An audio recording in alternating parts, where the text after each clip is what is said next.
और नदी की लहरों की हल्की आवाज। सन 1941 की एक ठंडी मार्च की सुबह एक महिला धीरे धीरे इंग्लैंड के ससेक्स की रिवर वूस की ओर बढ़ रही थी। उसकी पॉकेट्स में भरे थे स्टोन्स। कुछ ही क्षणों में वह नदी की लहरों में समा गई।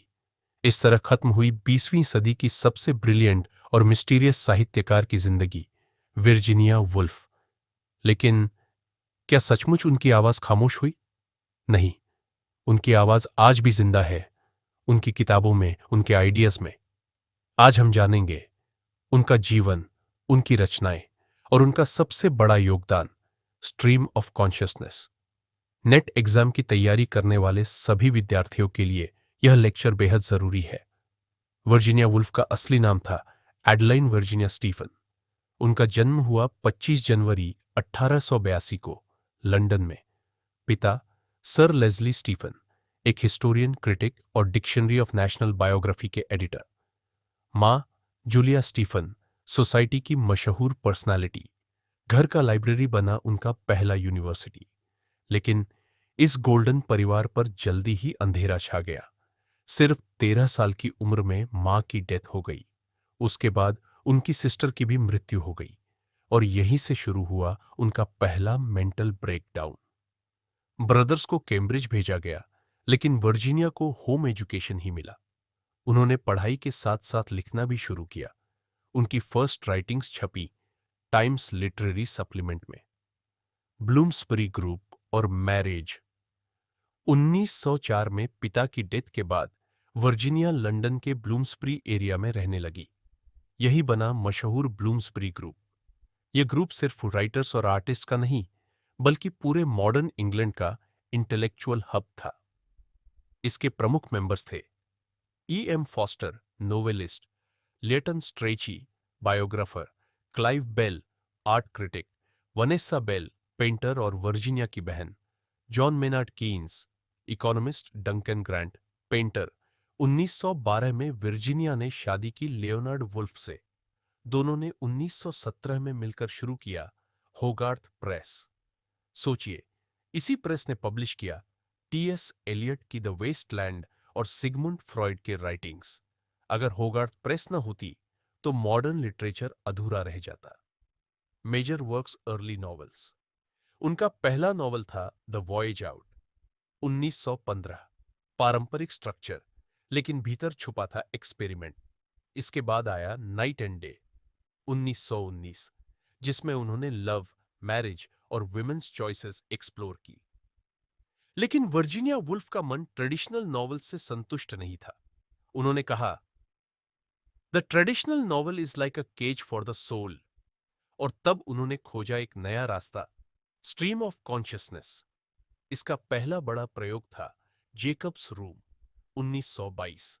फ्रेगमेंटेड स्टाइल और इंप्रेशनिस्टिक नैरेटिव, मॉडर्निज्म का आगाज। Masterpieces, Mrs डैलोवे, 1925। एक दिन की कहानी, लेकिन कितनी गहरी।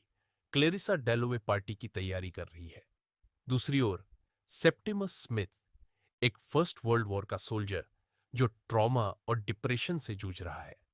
थीम्स, लाइफ और डेथ की नाजुकता, war trauma, identity. Narrative style linear नहीं है। क्लेरिसा जब फ्लावर्स खरीदती है तो साथ साथ उसे चाइल्डहुड मेमोरीज, पार्टी की टेंशन और लंदन की आवाजें भी घेर लेती है। बिग बेन की हर चाइम सिर्फ टाइम नहीं, डेथ का रिमाइंडर है।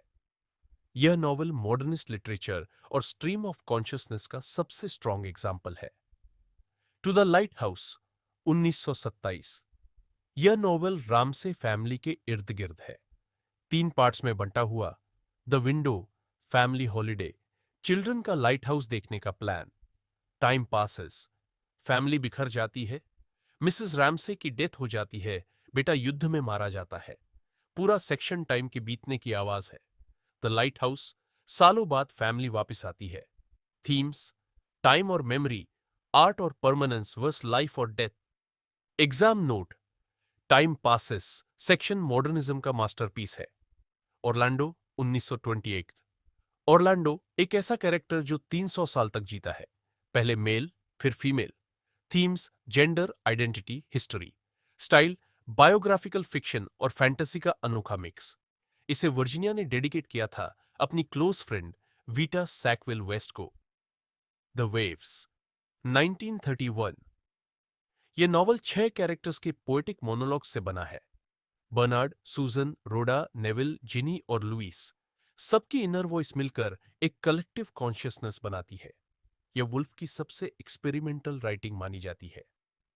Feminist works, a room of one's own, 1929 ऐसे। इसमें वुल्फ ने कहा, a woman must have money and a room of her own if she is to write fiction. उन्होंने एक इमेजिनरी कैरेक्टर बनाया, जूडिथ शेक्सपियर, जो शेक्सपियर की बहन है, लेकिन उसे कभी मौका नहीं मिला लिखने का, क्योंकि उसे इकोनॉमिक इंडिपेंडेंस और प्राइवेट स्पेस नहीं मिला। थ्री गिनीज, 1938 ऐसे। इस ऐसे में उन्होंने पैट्रियार्की और वॉर के बीच गहरा संबंध दिखाया। आर्ग्यूमेंट, जिस समाज में वीमेन ऑप्रेस्ड होती हैं, वही समाज फैशिज्म और युद्ध को जन्म देता है।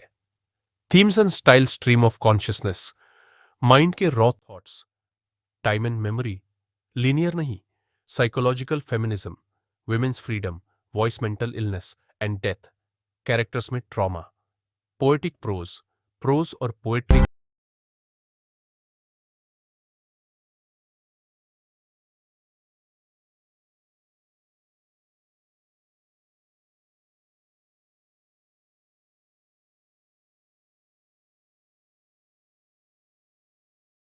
वुल्फ की राइटिंग पानी जैसी है, कभी क्लियर, कभी डिस्टोर्टेड, पर हमेशा डेप्थ लिए हुए। Stream of consciousness, explain definition, यह राइटिंग टेक्निक है जिसमें राइटर कैरेक्टर के माइंड के रॉ थॉट्स सीधे दिखाता है। इस टर्म को सबसे पहले दिया था विलियम जेम्स, साइकोलॉजिस्ट ने। Features in wolves works, 1. Interior monologue, character खुद से बातें करता है। 2. फ्रैगमेंटेड थॉट्स, अधूरे सेंटेंसेस, अचानक मेमोरीज। 3. फ्लूइड टाइम, पास्ट और प्रेजेंट एक साथ। 4. सब्जेक्टिविटी, रियलिटी बदलती है कैरेक्टर की नजर से। एग्जाम्पल, मिसेस डैलोवे, क्लेरिसा जब फ्लावर्स खरीदती है, चाइल्डहुड मेमोरीज। पार्टी गेस्ट्स की चिंता, लंदन की आवाजें, और लोग आउटर वर्ल्ड और इनर माइंड का मिल जाना ही स्ट्रीम ऑफ कॉन्शियसनेस है। Tragic and and legacy, Virginia Woolf सारी जिंदगी डिप्रेशन और बिपोलर स्ट्रगल से जूझती रही। वर्ल्ड वॉर II में उनका लंदन हाउस बमबारी में नष्ट हो गया, और फिर 22 मार्च 1941 को उन्होंने अपनी पॉकेट्स में स्टोन्स भर ली और रिवर ऊस में डूब गई। फेयरवेल नोट में उन्होंने लिखा, I feel I am going mad again, I can't recover this time, I can't spoil your life any more. उनका बॉडी भले डूब गया, लेकिन उनकी वॉइस आज भी लिटरेचर में गूंज रही है। कंक्लूजन, वर्जीनिया वुल्फ सिर्फ एक राइटर नहीं थी, वे एक रिवॉल्यूशन थी। उन्होंने कहानी कहने के पुराने रूल्स तोड़े और हमें दिया literature of the mind. Net aspirants के लिए उनकी रचनाएं मॉडर्निज्म, फेमिनिज्म और एग्जिस्टेंस को समझने की कीज है। और आज भी वुल्फ लिटरेचर के सी में एक लाइट हाउस की तरह चमकती है,